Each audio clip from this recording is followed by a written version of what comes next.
Once the catalyzed primer has been fully cured and the appropriate amount of PMMA resin has been properly mixed with the catalyst agent, it's time to apply the system.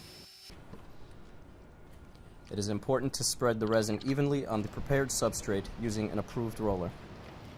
The roller should be pushing the liquid, not rolling it. Obtain a full coating without voids, approximately 60 mils thick.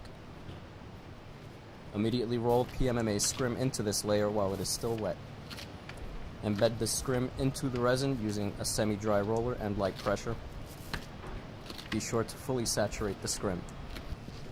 Apply an even coat of resin over the top of the in-place fleece. Obtain a full coating without voids, approximately 30 mils thick. Use approved rollers only. Be sure not to spread the resin too thin. Your final system coverage rate should be approximately 90 mils thick at a minimum, with 2/3 of the resin on the first layer and 1/3 on the top over the scrim. Have more questions? JM can help. Our goal is to ensure that every installation goes smoothly.